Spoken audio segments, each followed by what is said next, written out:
Now in this question, we are given a resistor through which a current is passing, and the current which is passing through the resistance R, it decreases uniformly to 0 in time interval t. So in this case we have variable current, we do not have constant current like in earlier examples.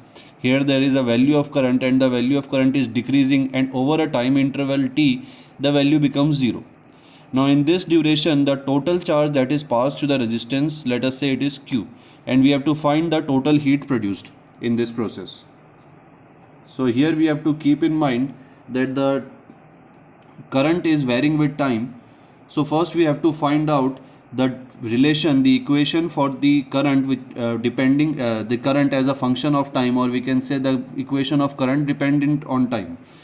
So here we know from the question that at t equals to 0, that is initially the current which is flowing through the circuit, let it be I naught. So I will be equal to I naught. So this will be our assumption, and according to the question, when the time is t, the current becomes 0. So this is what is given to us. Now we can find out the relation or the function of current as the time. So here, as it is uniformly decreasing to 0, so this will be our graph of the current.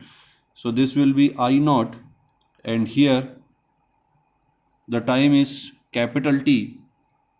So we can find out the equation of this by using straight line. So at any time t, let the current be I.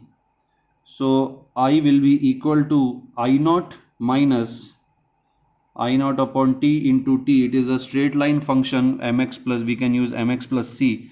So by using that straight line function, this will be the function of the current dependent on the time. Now the total charge that is flowing is given as Q.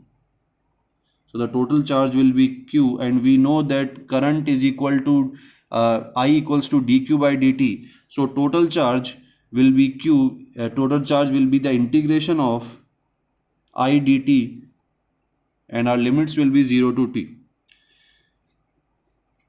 Now if we use this equation, we use this substitute here, you can solve the mathematical part yourself. We will get the value half I naught into t, or from here we can say that I naught equals to 2q by t.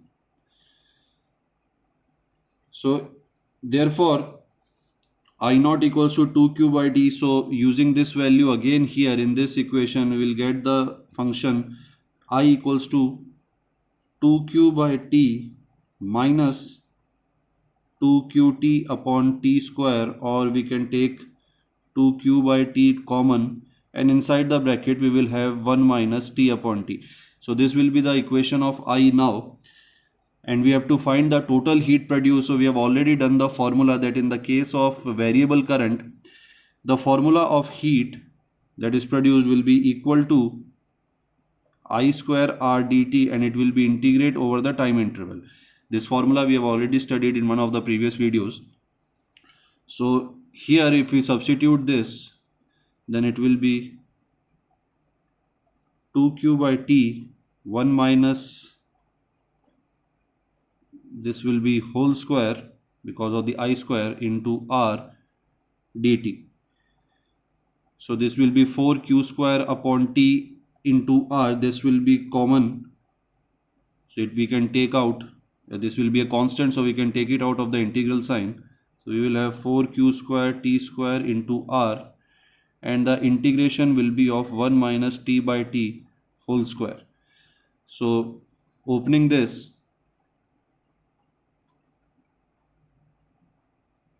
we will have 1 plus minus 2t plus t. This is what we have to integrate. So we can it is a pretty simple integration, you can do it yourself. So I'll directly write the answer, that when you solve this, the answer that will come out will be 4 by 3 q square r upon t, and this will be the heat, total heat that is produced over the time interval 0 to t. From the time interval 0 to t, this will be the total heat produced. So here you have to keep in mind that we cannot use the normal formula of heat, which is I square RT, because here the value of I is decreasing with time. So first we have to find the function of I, which is by using straight line function, as it is given that the current is decreasing uniformly, so it will be a straight line. So we will use the straight line function to find out this equation, and then we can use this equation to find out the total heat which is produced.